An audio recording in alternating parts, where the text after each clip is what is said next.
The stars stretched endlessly before Commander Park Jin-woo as he stood on the bridge of the Time's indomitable asterisk. After 200 years of watching the cosmos from Earth, humanity had finally broken through the barrier of light itself. The crew around him worked quietly, their faces lit by console displays showing readings from humanity's first faster-than-light journey. "Jump complete, Commander," reported Navigator Chen. "All systems stable. We're approximately 4 light-years from home." Park allowed himself a small smile. Humanity had done it. They had reached for the stars and grasped them. Around Earth's solar system, the scientists had detected signs of advanced civilizations for decades: radio signals, energy signatures, quantum disturbances that could only be artificial. They were not alone in the universe. And now humanity could finally introduce themselves. "Begin scanning for artificial signals," Park ordered. "Let's find our neighbors." The wait was shorter than expected. Within an hour, the communications officer sat upright, her hands flying across her controls. "Commander, multiple contacts. I'm reading dozens of ships, maybe hundreds. They're everywhere, and they're moving toward us." Park's smile faded. The tactical display lit up with contacts emerging from what appeared to be a vast network of faster-than-light pathways. Ships of various sizes and configurations, none matching any human design, converged on their position with alarming speed. "Are they hostile?" Park asked, keeping his voice steady. "Unknown, sir. They're not powering weapons, but their formation is definitely military. They're surrounding us." Park made his decision quickly. "Open all frequencies. Broadcast in every language and mathematical sequence we prepared. Make it clear, we come in peace." The message went out, carrying humanity's greetings to the stars. The response came within minutes. Not as a warm welcome, but as a sharp, almost panicked transmission.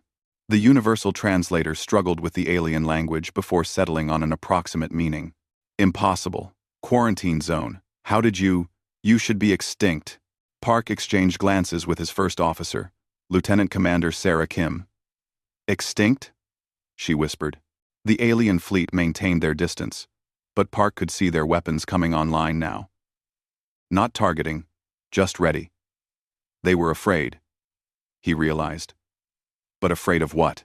Humanity had one aging faster-than-light ship and dreams of friendship. What could possibly frighten civilizations that commanded hundreds of vessels? "This is Commander Park Jin-woo of Earth," he broadcast. "We mean no harm. We've come seeking peaceful contact with other intelligent species. Please, help us understand." "What quarantine zone?" "OTID." The silence stretched for long minutes. Park could feel the tension on his bridge. Every officer knew they were outmatched. If these aliens decided to fire, the times, indomitable times, would last seconds. Finally, a new transmission arrived. The voice was calmer, more measured. "Earth vessel, you will not move from your current position. A diplomatic team is being assembled. What you are, what you represent. This should not be possible. Stand by. Doing. Stand by. Doing." The hours that followed were the longest of Park's life. The alien fleet maintained their positions while his crew ran every diagnostic they could think of. The Times, indomitable Times, was functioning perfectly. They had violated no laws that they knew of. Yet the aliens treated them like a dangerous anomaly. When the diplomatic vessel finally arrived, it was unlike anything Park had seen. A massive structure that seemed to fold space around itself, decorated with symbols from what appeared to be hundreds of different civilizations.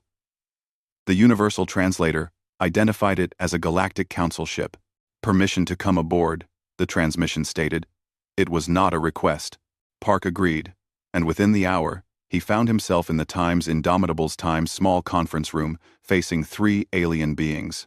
One resembled a crystalline structure that refracted light in mesmerizing patterns. Another was vaguely aquatic, its body contained in a sophisticated environmental suit. The third appeared almost plant-like, with flowing limbs that moved like branches in wind. The crystalline being spoke first. I am Architect Vess, Council Assessor. These are my colleagues, Envoy Thalas and Observer Kim. We are here because your existence represents an impossibility. Sarah Kim, serving as Park's diplomatic officer, leaned forward. We don't understand. Earth has existed for billions of years. Humanity has survived and evolved. What's impossible about that? Architect Vess's crystalline structure pulsed with colors that the translator interpreted as distress. You don't know. Of course you don't know. You were never supposed to survive long enough to discover the truth. The architect activated a holographic display. Earth appeared, rotating slowly, beautiful and blue. 17,000 of your years ago, a council survey ship discovered your world. At that time, your species had developed basic agriculture and primitive settlements. The survey team was excited. New, intelligent life is rare and precious. The hologram zoomed out, showing Earth's solar system and the space beyond. Red markers appeared, surrounding the planet like a cage. Then, they analyzed your stellar neighborhood. Commander Park, Officer Kim. Your world exists in what we call a death zone. Your star produces radiation bursts 30 times more frequently than normal. Your planet's orbit intersects with 3 major asteroid fields. A rogue planet passes through your outer system every 2,000 years, disrupting orbits and sending comets toward your inner worlds. More markers appeared, each representing a different threat. Park felt his stomach tighten as he realized the scale of what the architect was describing. The survey team brought their findings to the council, Vess continued. We debated for months. Your species showed promise, but your world was doomed. Calculations showed a 97% probability of extinction-level impacts within 5,000 years. The radiation alone should have prevented complex life from surviving. Observer Kim spoke for the first time, its voice a melodic whistle translated to somber words. Some council members wanted to intervene, to relocate your species, to share our technology. But you were so primitive. The cultural contamination would destroy everything that made you unique, and we had never successfully transplanted a pre-spaceflight species. The trauma, the loss of context, it breaks civilizations. So you did nothing, Park said quietly. We declared Earth a quarantine zone, Architect Vess confirmed. No contact. No interference. We would allow your species to live out your natural span in peace. However brief it might be, we posted warning beacons and sealed all records. The council expected reports of your extinction within a few thousand years. That was 17,000 years ago. Sarah Kim's hands clenched on the table. You wrote us off. You decided we would die, and just walked away. We believed we were being merciful. Envoy Thalas protested, its aquatic form rippling with agitation. To tell you that extinction was inevitable, to interfere and then watch you die anyway. We thought that crueler than silence. Park stood slowly, his voice hard. No. Architect Vess agreed, and something like wonder colored its translated words. You did not. You faced every extinction we predicted, and more. Asteroid impacts, radiation bursts, ice ages, supervolcano eruptions. Your records show dozens of events that should have ended your species. Yet here you stand, reaching for stars we never believed you would see. How? Observer Kim asked simply. How did you survive what should have been impossible? Park looked at Sarah, then back at the aliens who had abandoned humanity to die. A small, fierce smile crossed his face. We didn't know it was impossible. So we just kept trying. The 3 council members fell silent. Architect Vess's crystalline body shifted through colors Park couldn't interpret. Finally, Envoy Thalas spoke again, its voice softer now. The council must be informed.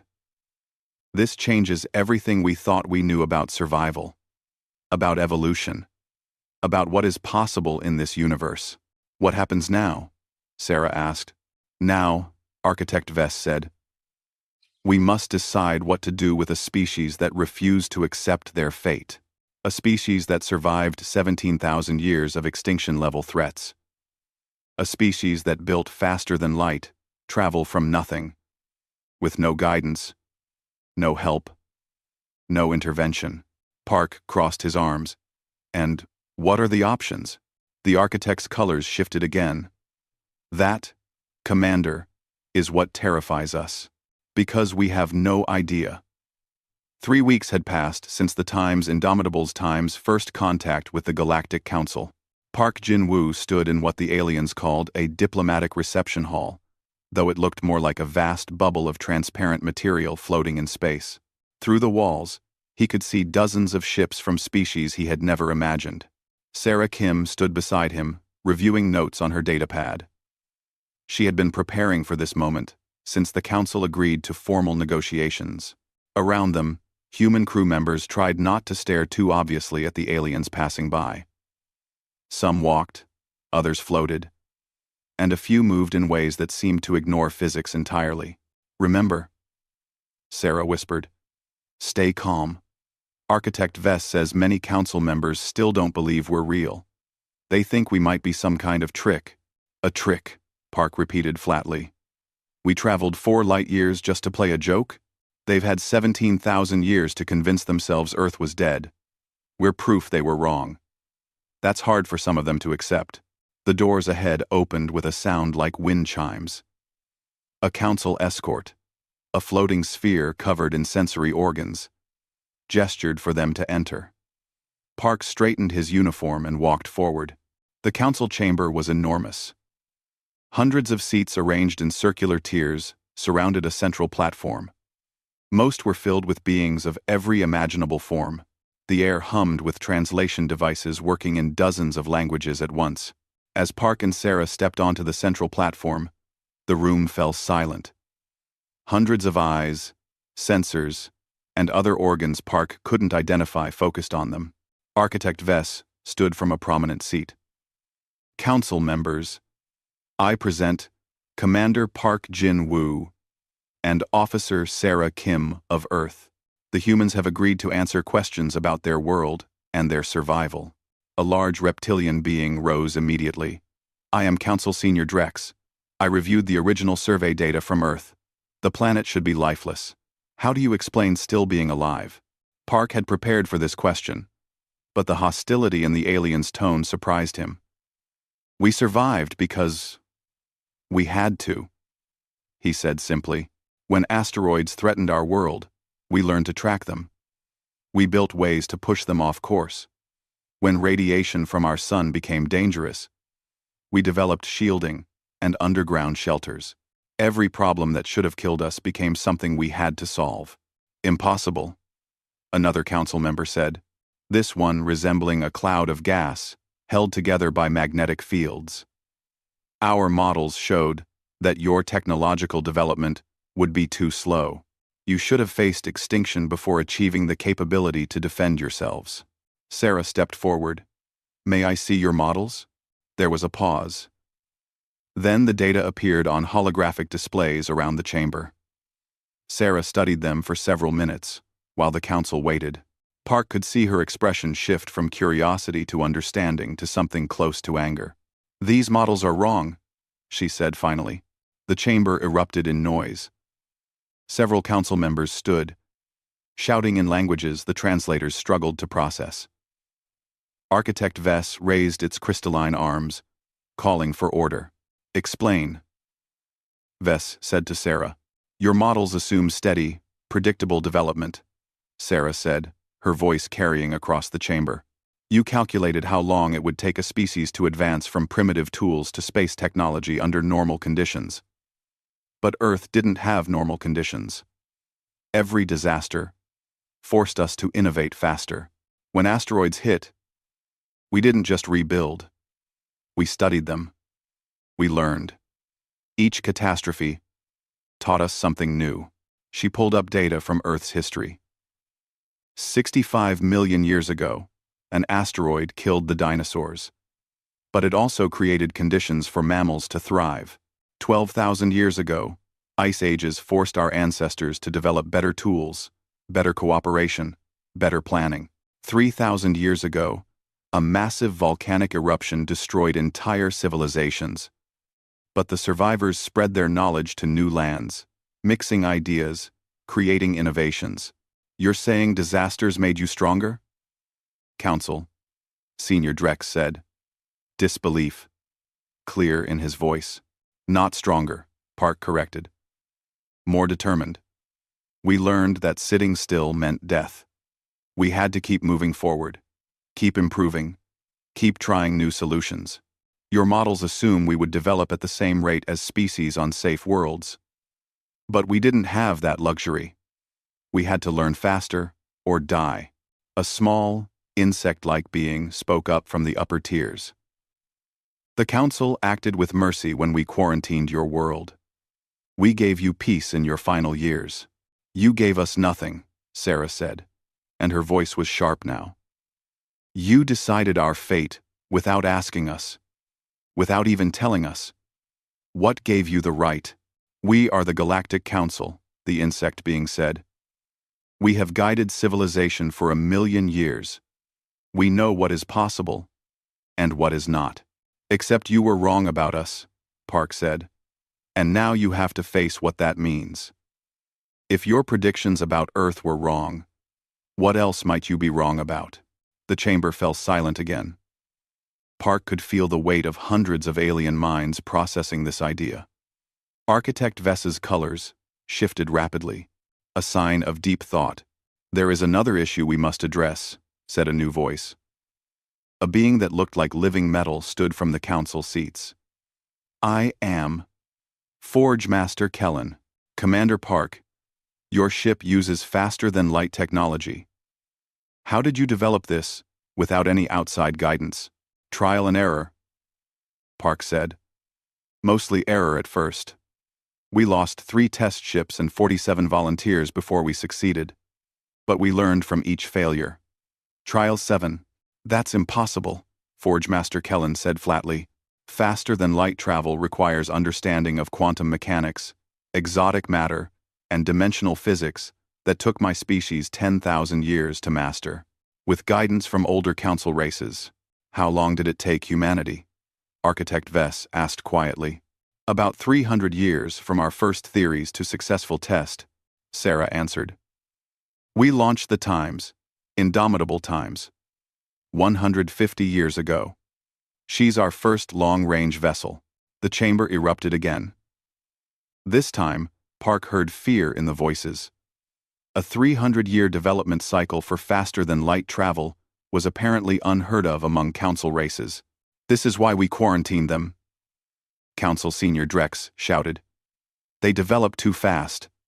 They're dangerous. Dangerous? Park said, his own anger finally showing. We came here in peace. Because you don't know your limits, Drex roared. Every species knows what is impossible. We respect the boundaries of physics, of biology, of reality itself, but you, humans, you see something impossible, and you just keep pushing until it becomes possible. That's dangerous. That's terrifying. That's survival, Sarah said softly. That's what happens when the universe tries to kill you every few thousand years. Architect Vess stood again. Council members, I propose we adjourn for deliberation. What we have learned today requires careful consideration. As the council members began to file out, many of them kept staring at Park and Sarah. Some looks were curious, others fearful.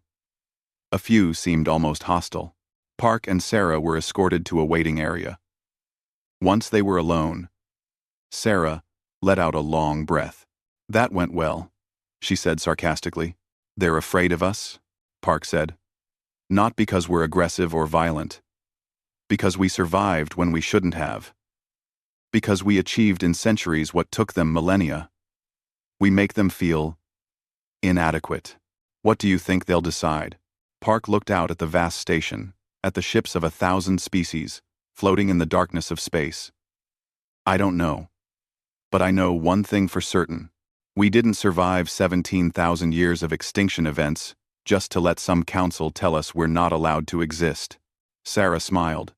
We keep pushing forward. We keep pushing forward. Park agreed. No matter what they decide.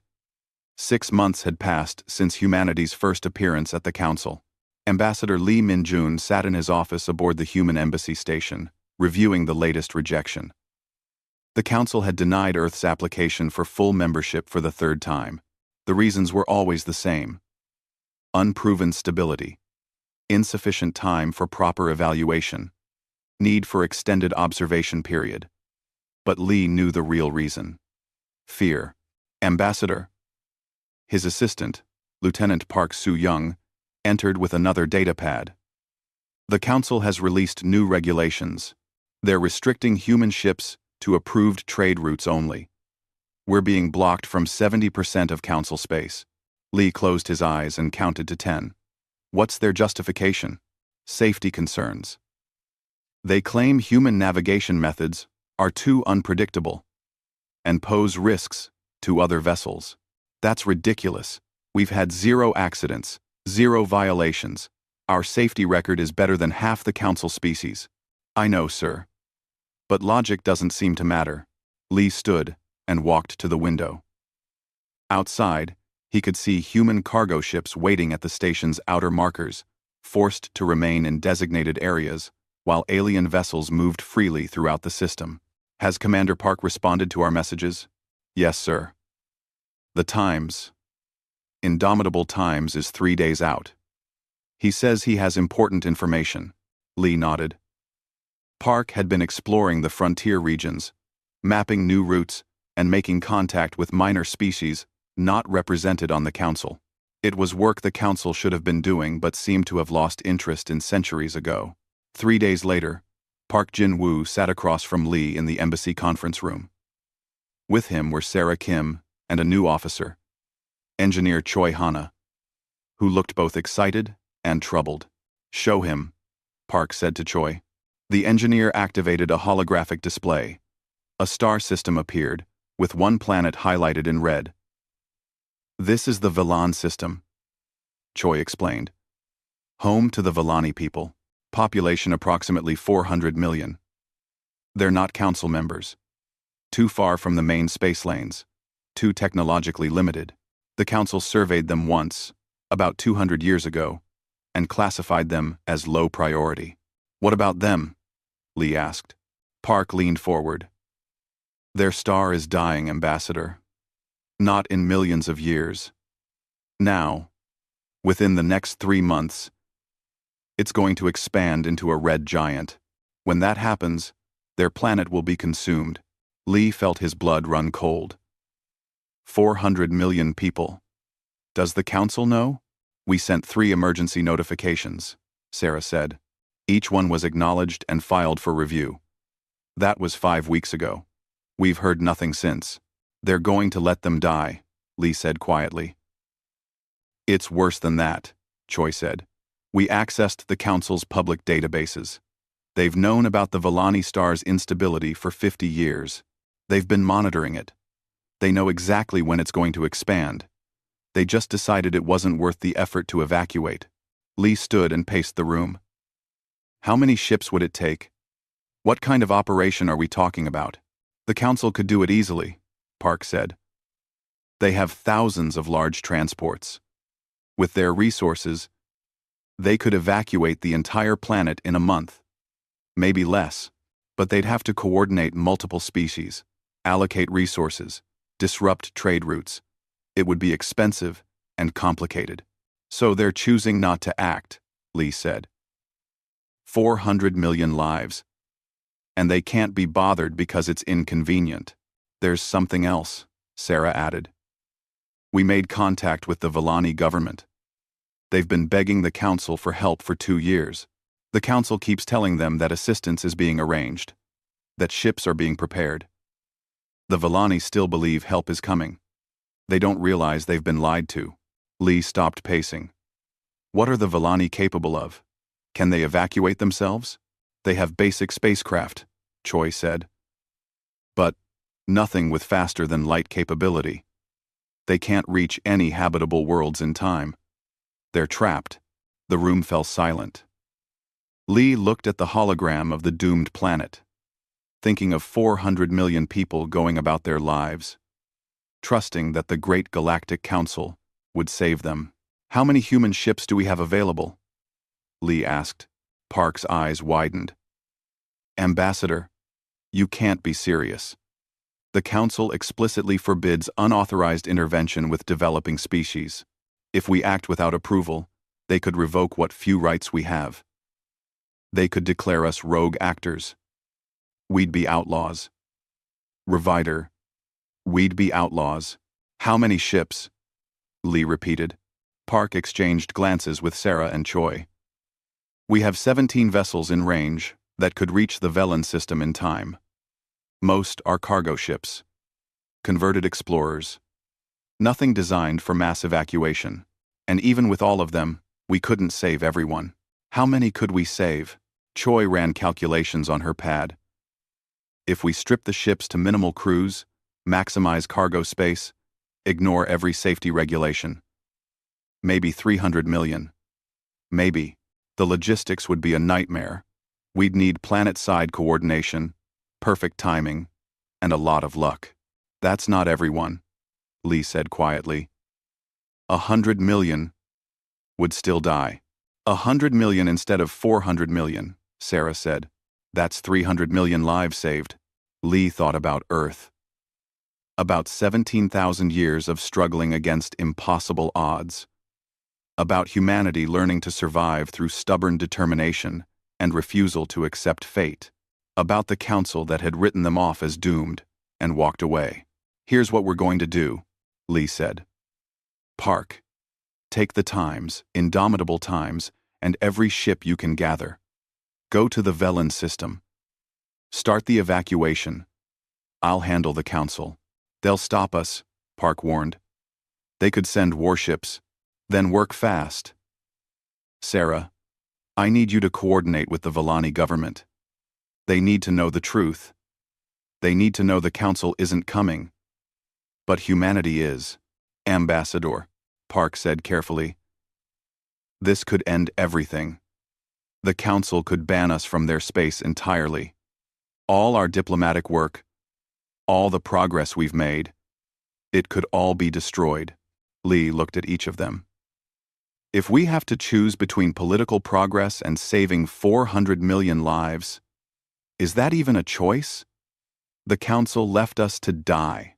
They're doing the same thing to the Vellani. If we stand by and do nothing, we're no better than they are. The other Council species will hate us for this," Sarah said. "Maybe," Lee agreed. "Or maybe some of them will remember what it means to actually help people. Either way, I can live with being hated. I can't live with letting 400 million people die when we could have done something." Park stood and saluted. "Then we'd better move fast. 3 months isn't much time." "What about supplies?" Choi asked. "Food, water, medicine, shelter for 300 million refugees? Where are we even taking them?" "There's an uninhabited world in the Tarna system," Sarah said. "Similar atmosphere to the Vellani homeworld. It's technically in Council space, but barely. No one's claimed it because it's too far from trade routes." "Perfect," Lee said. "We'll deal with territorial disputes later. Right now, let's focus on the evacuation. Park, take command of the rescue fleet. Choi, you're in charge of logistics. Sarah, diplomacy. I'll start preparing our defense." To the Council. As the 3 officers prepared to leave, Park turned back. "Ambassador, you know this will change everything, right? There's no going back from this. We're either going to be heroes or outlaws." Lee smiled grimly. "We were already outlaws. We're the species that refused to go extinct. Might as well live up to our reputation. We were always. After they left, Lee sat alone in his office, looking out at the Council station. Somewhere in that massive structure, aliens were debating regulations, managing trade agreements, maintaining the comfortable order of galactic civilization, and 400 million Villani were watching their star. Still believing help would come, Lee opened a communication channel to Earth. His superiors needed to know what was about to happen. They would probably tell him to stand down, to respect council authority, to think of the political consequences. But Lee had already made his choice. Humanity had spent 17,000 years learning one simple lesson. When someone needs help, you help them. Not because it's convenient, not because it's politically wise, but because it's right. The universe had tried to kill humanity for millennia. It had failed. Now, humanity was going to return the favor for the Villani. The council could approve or object. It didn't matter. The rescue was happening. Lee began drafting his message to Earth. It started with 4 simple words that he knew would change everything. We're going to help them. The times, indomitable times, dropped out of faster-than-light travel at the edge of the Velen system. Around it, 16 other human ships emerged from jump space. Their hulls modified and stripped down for maximum passenger capacity. Park Jin-woo looked at the tactical display showing their small fleet and felt the weight of what they were attempting. Status report, he ordered. All ships reporting ready, Commander. Navigator Chen replied.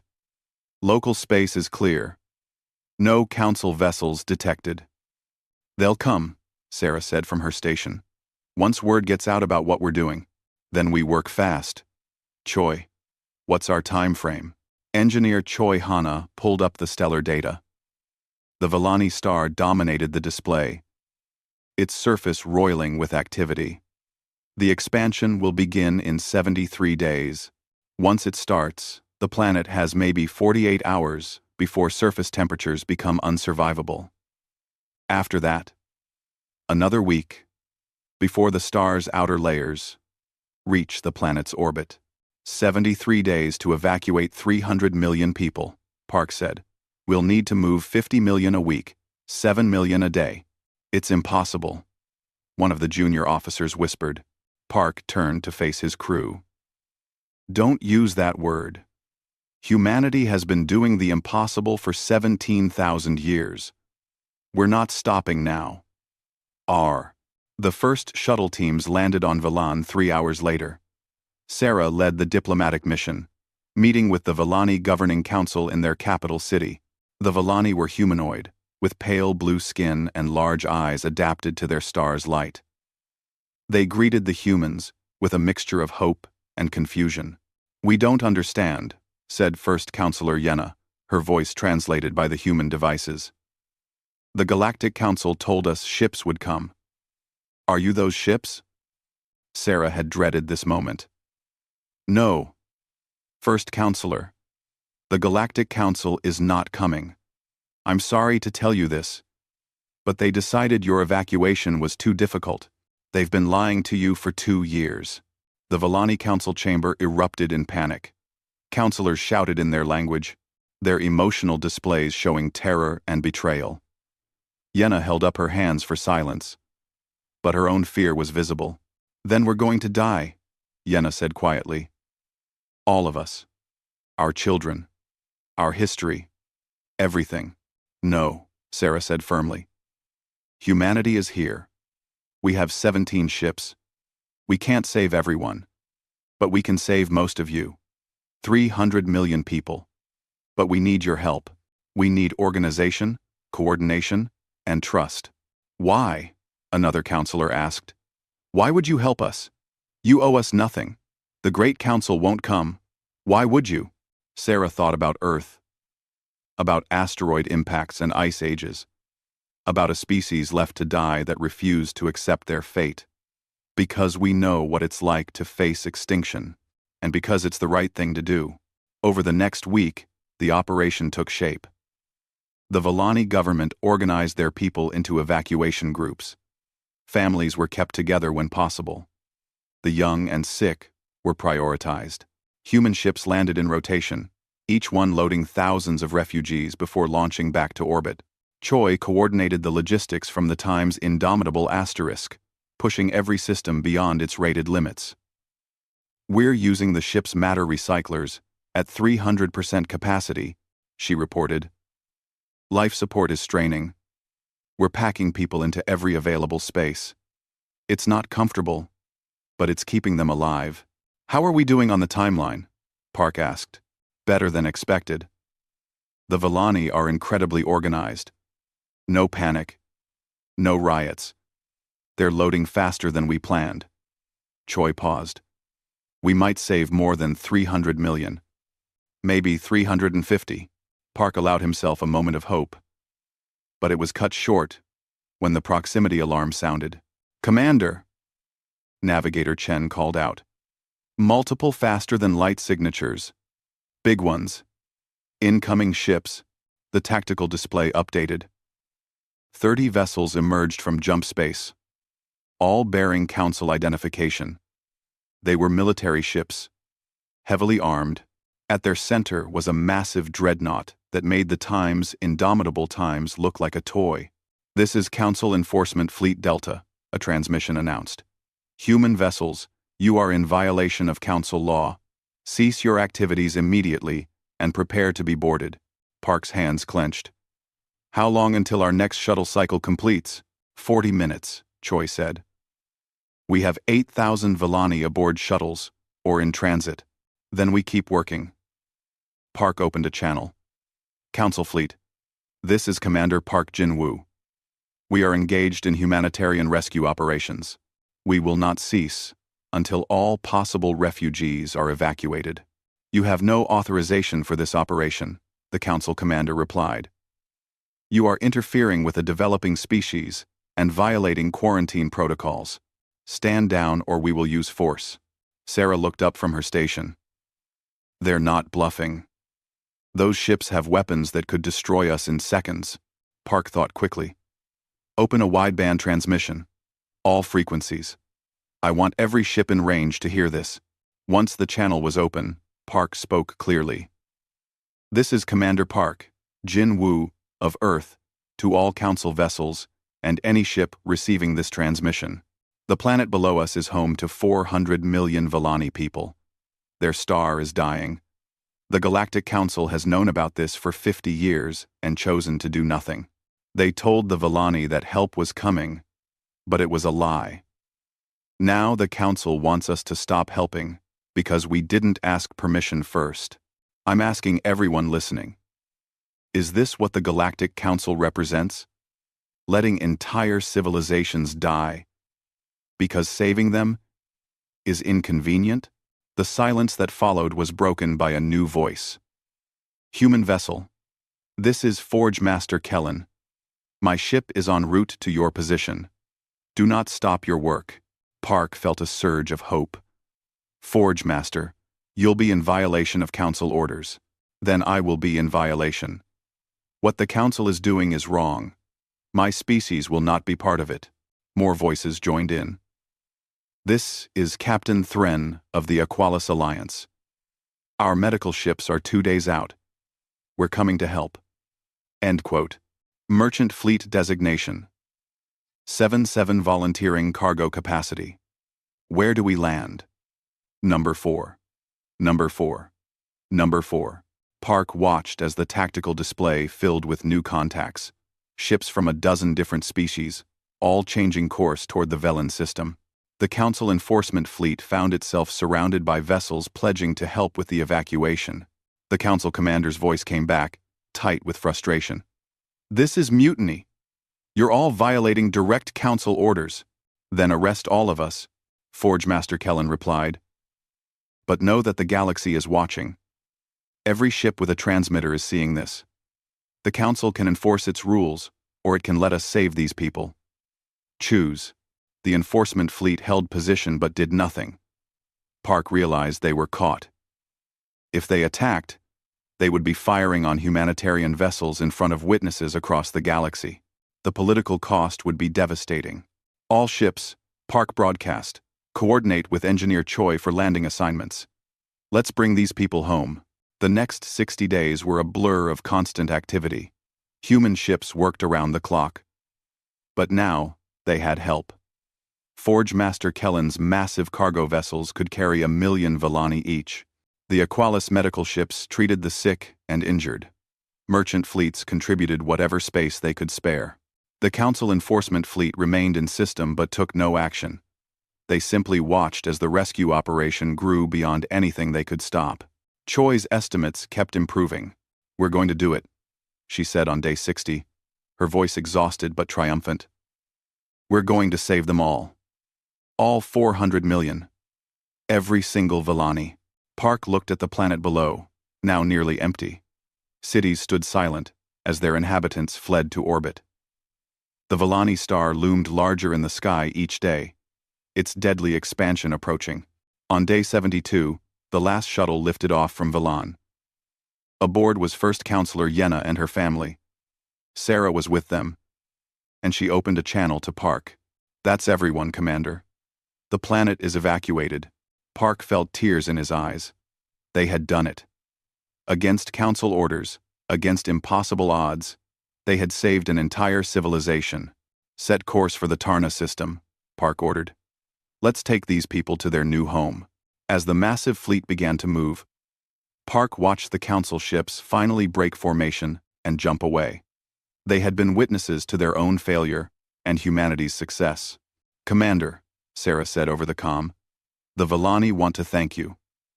They're asking if you'll address them." Park thought about what to say to 400 million refugees who had lost their world but kept their lives.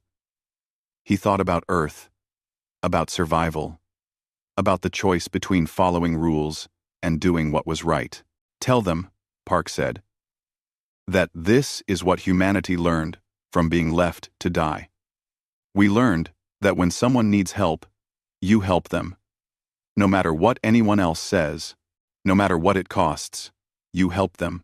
The Villani star's expansion began 2 days later, right on schedule. But by then, the planet's orbit was empty. Every life had been saved. The Council had said it was impossible. Humanity had proven them wrong again. The Galactic Council chamber had never been so full. Every seat was occupied, and hundreds more observers crowded the outer galleries. Ambassador Lee Min-jun stood on the central platform, flanked by Park Jin-woo and Sarah Kim. Around them, holographic displays showed images from the Villani rescue. 400 million faces, 400 million lives saved. The Council chamber buzzed with argument. Some species demanded humanity be punished for their violation of protocol. Others called for commendations. The galaxy had watched the rescue unfold in real time, broadcast across countless worlds. Opinion was divided, fierce, and loud. Council Senior Drex rose from his seat, his reptilian features set in anger. "Ambassador Lee, Commander Park, Officer Kim, you stand accused of violating quarantine protocols, unauthorized intervention with a developing species, and defying direct Council orders. How do you plead?" "Guilty," Lee said simply.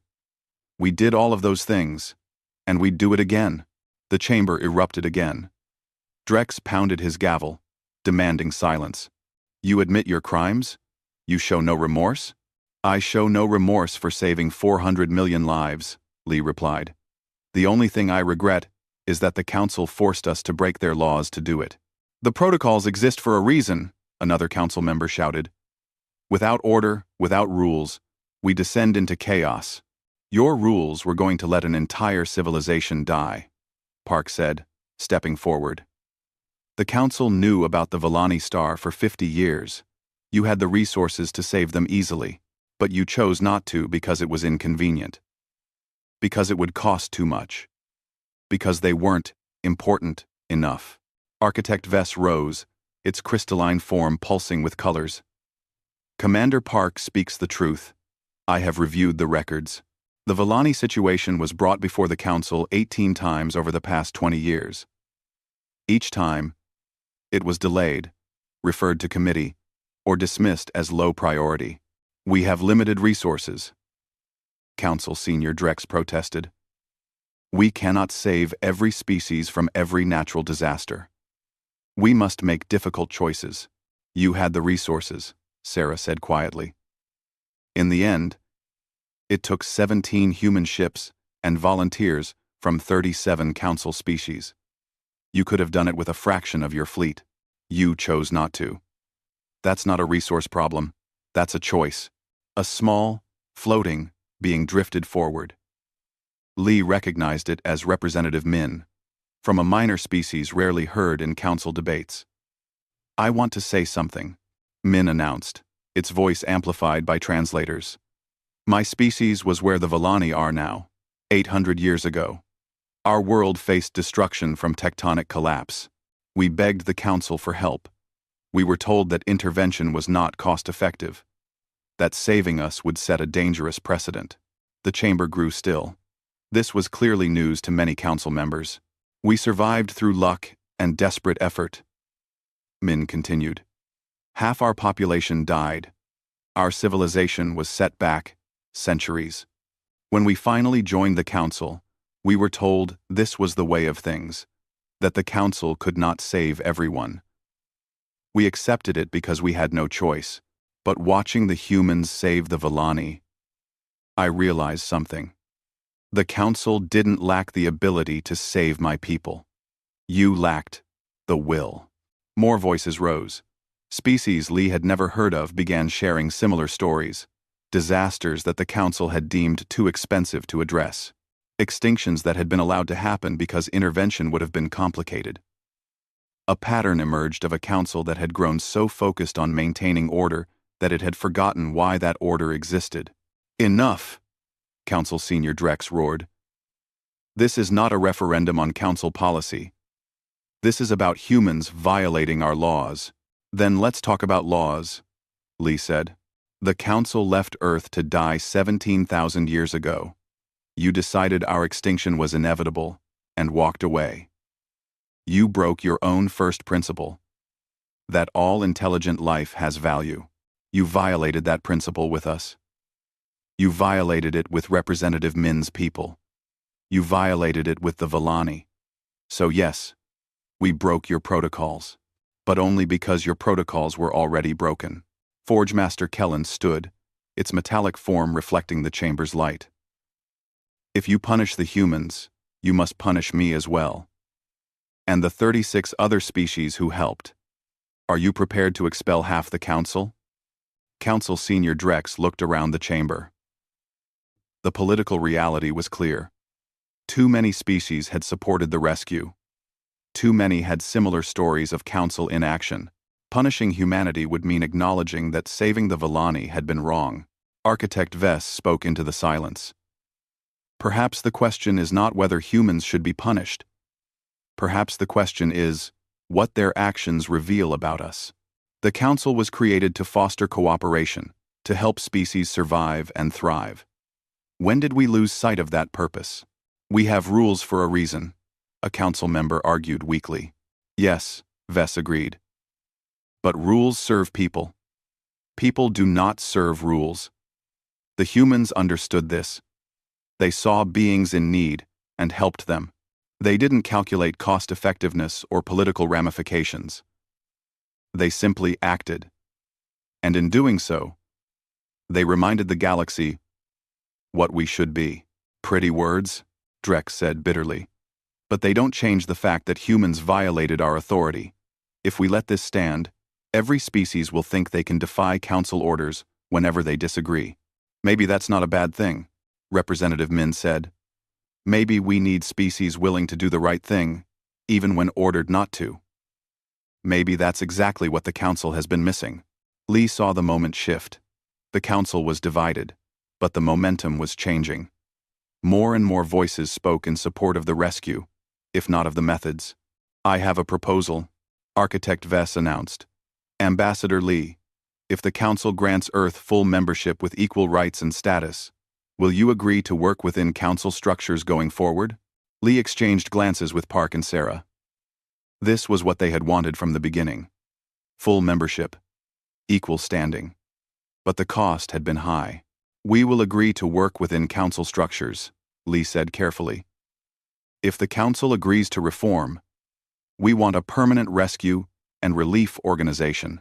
Resources dedicated to helping species in crisis. No more abandoned worlds. No more convenient extinctions. If the Council can agree to that, then yes, we'll work within the system. You dare make demands? Drek sputtered. It's not a demand, Park said. It's an offer. Humanity has proven we can survive anything. We don't need the Council. But we want to be part of it. We want to help build something better. A council that actually lives up to its ideals. The debate that followed lasted hours. But slowly, reluctantly, the council began to move toward consensus. Earth would receive full membership. A new humanitarian organization would be created, with humans playing a major role. The protocols would be reviewed and reformed. It wasn't a complete victory. Some species remained hostile to humanity. Others were merely wary. But enough had been moved by the Villani rescue to support change. As the session finally ended, Architect Vess approached Lee privately. You've changed the council forever. Some will never forgive you for it. We didn't come here to make friends, Lee said. We came here to survive. To find our place among the stars. If that means challenging the way things have always been done, so be it. The galaxy will be watching you, Vess warned. Humanity is now the standard against which others will be measured. That's a heavy burden. Lee thought about Earth. About 17,000 years of disasters survived. About a species that refused to quit. We've carried heavier burdens. We'll manage. Mon Hevai Grasagedity, and Lestity. 3 months later, Park Jin-woo stood on the bridge of the Times, indomitable Times, as it prepared to depart on a new mission. Sarah was beside him, and Engineer Choi was at her station. Behind them, a joint human-alien crew worked together, the first of many such mixed vessels. Destination? Navigator Chen asked. The Corel system, Park said. Reports of a gamma-ray burst heading toward an inhabited moon. Local government is requesting assistance with evacuation protocols. We're really doing this, Sarah said. Official Council humanitarian missions. We're doing what we always did, Park corrected. Helping people who need it. Only now we have support instead of opposition. The Times, indomitable Times, jumped to faster than light, leading a fleet of rescue ships toward their next mission. Back on Earth, people looked up at the stars with pride. Humanity had been left to die, written off as doomed. But they had survived. They had thrived. And now they were teaching the galaxy what survival really meant. In the council chamber, Architect Vess stood before the new memorial wall. It listed every species the council had failed to save over the millennia. At the top, new words had been inscribed. Never again. We will do better. End quote. Below that, a quote from Ambassador Lee during the trial. We survived because we didn't know it was impossible. Now we know that impossible just means no one has tried hard enough yet. The Villani had settled their new world in the Tarna system. Their cities were rebuilding. Their culture was adapting. First, Counselor Yenna often looked up at the night sky, at the stars that had seemed so distant when her people thought death was certain. Why did they save us? Her daughter asked one evening. Yenna thought about the humans who had defied their own government, risked everything, and worked impossible hours to evacuate her entire planet. She remembered Ambassador Lee's words. Because it was the right thing to do, Yenna said, and because humanity learned something the rest of the galaxy had forgotten. That, being alive, means fighting for each other. That civilization is measured not by its power or its wealth, but by who it chooses to save. Will we be like them? Her daughter asked. When someone else needs help? Yenna smiled and pulled her daughter close. Yes, we will be like them. That's the gift they gave us. Not just our lives, but a purpose for those lives. We'll help others the way they helped us. Above them, the stars shone brightly. And somewhere among them, humanity continued its mission. No longer the abandoned species left to die. Now the species that refused to let anyone else face extinction alone. The universe had tried to kill humanity for 17,000 years. It had failed. And in failing, it had created something the galaxy desperately needed. A species that knew survival wasn't about avoiding danger. It was about facing it together, refusing to quit, and proving that impossible was just another word for not yet achieved. Humanity had arrived among the stars with unmatched power, not the power of weapons or technology, though they had both, but something far more dangerous to a complacent galaxy: the power of hope, the power of determination, the power of refusing to accept that anyone deserved to be left behind, and the universe would never be the same.